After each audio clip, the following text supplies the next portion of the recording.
Oh my God, y'all. It is hot, hot, hot, hot. But I don't know who needs to hear this, but you can't always be the problem. It's your girl, Tally. You cannot always be the problem. You cannot always be the issue. I know. I don't know who need to hear this. Sorry, my AC gotta go on blast because it is hot. It's in Florida. It's about 97 degrees right now. It'd be like 100 degrees. But I still don't know who needs to hear this. But you cannot always be the problem. Okay? In your relationships, and I'm talking about every relationship you have. I'm talking about friendships, romantic relationships, your relationship with your family, your relationship with your job, anybody you have a relationship with. You cannot always be the problem, babe. And let's take it for example. I sound like my dad. That's crazy.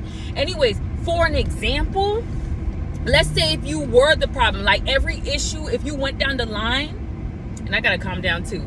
If you went down the line and you examined every issue you had in any relationship that you've been having a lot of issues in, if you examine those issues and you say, dang, I was a problem here, here, and here, then you still can't only be the issue. And let me explain to you why. Because if you're the issue in everything that comes up, two things that says, maybe one thing together. The only thing that really says is that relationship is not for you. Okay? And that's on period. The only thing it's explaining to you is that there's something about this relationship you have with this person that is just not mixing well. It's not going well. And even you know that. So in a way, you trying to sabotage it yourself, because deep down inside you understand that, bro, or your intuition understands that this relationship not even for you. This friendship not even for you. Whatever relationship you have, business relationship, friendship, whatever, it's not for you. Because it's impossible that two people having a relationship, or multiple people, that one person continues to be the problem. And if you look at someone and you be like, yeah, this person really be the problem all the time, then why do you keep coming back? Why do you keep coming back? Why do you keep engaging in relations with this person when they're always the problem? So that means what feels good? It doesn't feel good. Like some people, if you're the person, let's say you're the person who's always a problem, maybe you need to cut that relationship off, because that person now, it just feels good for them that they're engaging in a relationship where they don't have to take accountability for nothing, and you're always the problem. So it just feels good, because come on, it does feel good when there's no blame to be put on you. Everybody try to escape blame. Like people try to escape accountability. People try to escape blame all the time. So if you have a relationship where this person is really acting up all the time and it's really not you, why do you continue to engage in there?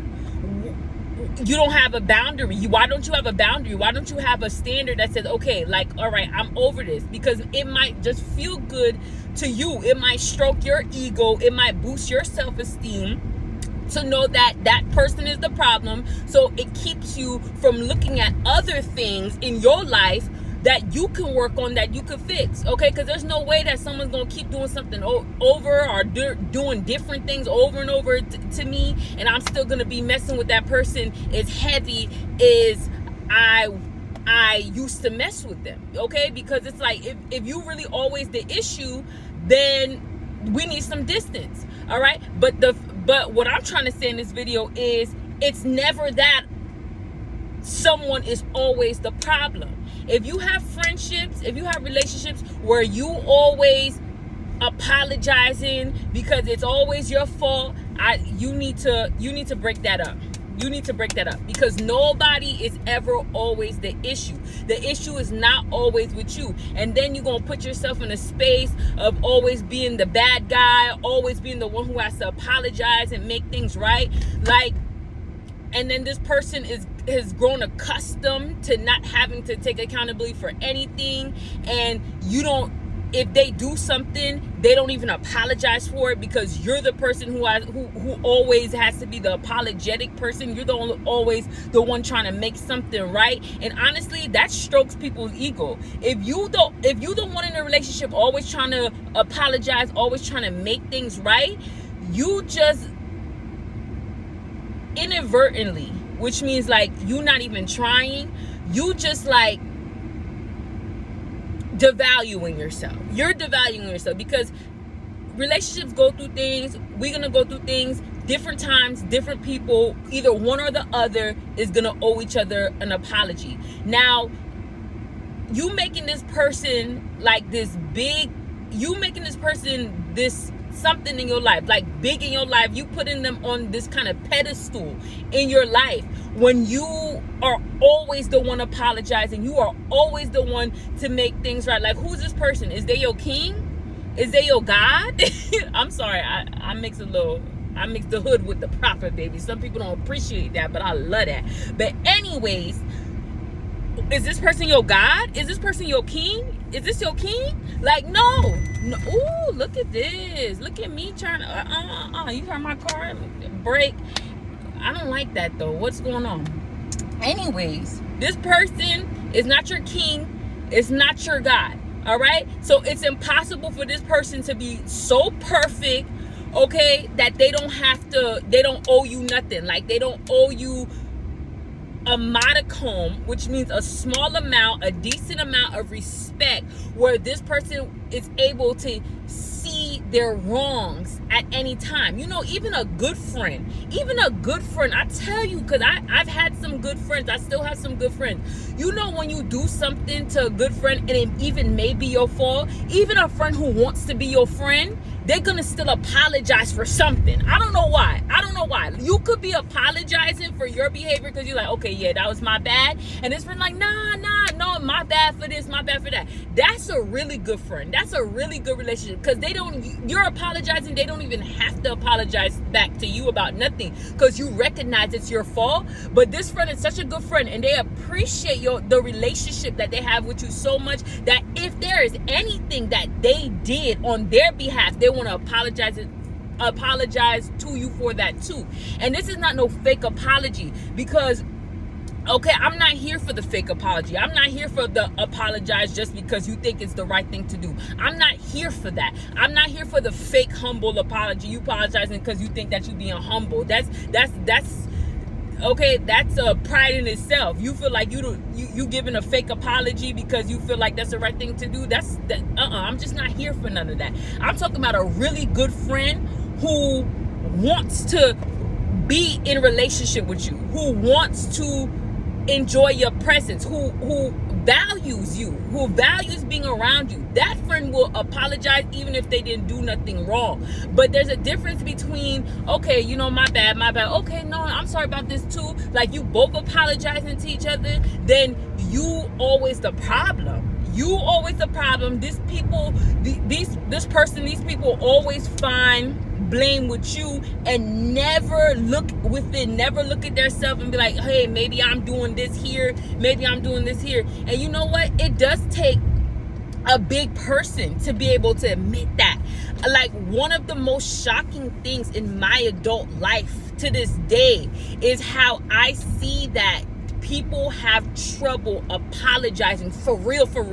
Like I said, I'm not here for the fake apologies, but people have problems apologizing, admitting when they're wrong for real. The worst apology I done heard is, I'm sorry if you felt like that. That's the worst, most gaslighting apology, most non-accountability, don't want to take any accountability for your actions apology, because I don't even care. That's why it's an apology, because if you didn't do it on purpose, that's why you're apologizing, but you still did the action, you just didn't know how it would make that person feel. So you're apologizing because you're apologizing for the action that you did commit.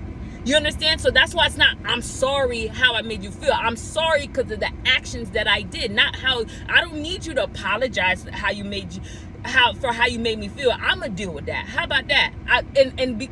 And this is me dealing with it too, because if you're apologizing for how that made me feel, you don't need to apologize for that, because I'm dealing with how it made me feel. That's why I'm coming to you and being a big person about it and letting you know how you made me feel. So I don't need you to apologize how you made me feel. I need you to apologize for that actions, what you did to make me feel this way. But people don't understand that. You feel me? People like full of ego, They feel like, I don't know. I don't want to get into that all the time. I don't want to get into that. So make sure when you apologizing for real.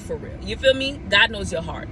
But other than that, that was the most shocking thing of my adulthood. How people don't know how to admit where they're wrong and take accountability and apologize. That was so shocking. So if you have relationships with people like that, that's going to be frustrating within itself. That's up to you if you want to keep those relationships around. It depends on how valuable they are to you. It is what it is. But for those relationships around you where you feel like you always a problem, you always have to check yourself, the energy always feeling weird for what you don't know, like, you need to just listen to yourself. And when I say you need to, I mean me too. We need to just listen to ourselves and just put some distance in that, because there's no way that you should be waking up on this earth always feeling like you the problem because it can't be true. That means you don't fit with that person.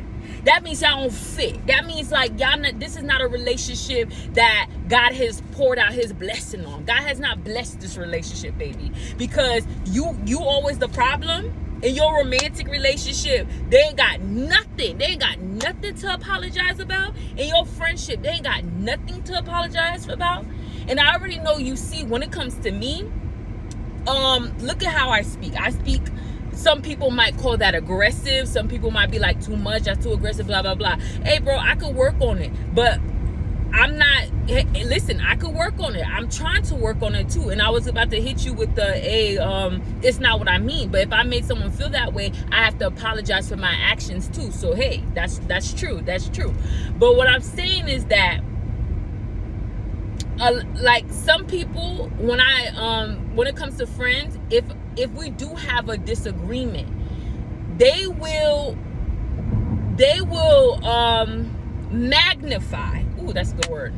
They will magnify the way I say something, and never try to take accountability for their actions. Like, it could be all their fault. I'm telling you, it could be their fault. Like, the issue that we arguing about, if we get down to the bottom of it, it could be something they did to me first and I was just a reaction. But because I need to find a better way to express that, and I may come off aggressive, now the whole situation becomes about how I said it, and there's no accountability taken for the specific actions that were done. And I see that a lot of people try to do that with me, but I can't do that with you no more. I can't do it personally. I can't do that with you no more, because I'm the type of person, I like to get down to the facts, the truth, the actions that was done. Like, a lot of people, they like to talk about the reaction, baby. And sometimes when that reaction come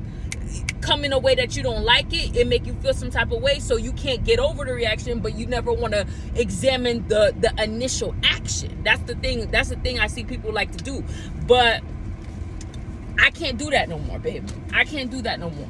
And if you, like I said, if you the type of person where people like to blame you because you just seem like the more, I don't know what you seem like. You seem like the bigger person, baby. I don't know. It's time to reevaluate them situations. It's time to reevaluate them situations. You would think that I was going through something, I had a bad day. No, baby, I'm getting off of work. I'm feeling good. I'm about to go to the gym. I'm feeling good. But do an inventory check, because we never want to be put in a place of needing validation from others, needing reassurance from others. Like, my day is not going to be bad because I had an argument with a friend or somebody. Like, my day is not going, I don't want my day to depend on your attitude towards me because I care too much about your attitude. You feel me? So it's very important to understand that you can't always be the problem. You can't always, some people was raised like that, like in their family, they always the problem in their family, so they take that out into the real world, and now in their relationships, they get blamed and always the problem there. No, we can't. We gotta stand up for ourselves. We have to Understand that in a relationship it takes two, so one person can't be the problem all the time. That makes no sense. All right, and if you do feel like, yeah, maybe that you are the problem all the time, or maybe the other person's the problem all the time, you need to exit abruptly. Abruptly exit, because no one needs relationships like that. We need relationships where we grown, we can, everyone can acknowledge their wrongs, and everyone can apologize genuinely. All right, and everybody can move on and forgive genuinely. That's what we're reaching for. That's what we want. That's what I want, baby. Just sharing it with you. All right, I see you guys are loving the sensing weird energy video. Thank you so much for that. I feel like this sense of weird energy goes hand in hand, because it be them weird energy relationships that, you know, now you don't even know what's going on, you don't even know what happened, or something did happen and you trying to make it right, and it just, you know, it just never get back right. Like, even though you apologize and you think you're moving on, it's still weird. Like, bro, we have to, like, all right, life is too short. If you can't apologize, if you can't really move on when you say you move on, if you can't really forgive, I'm gonna have to do the moving on. You're gonna have to do the moving on, because we can't stay stuck in these places, in limbo, trying to figure out things. No, we either can communicate and be adults and be real about it, or we let it go. That's it. All right, have a good day, y'all.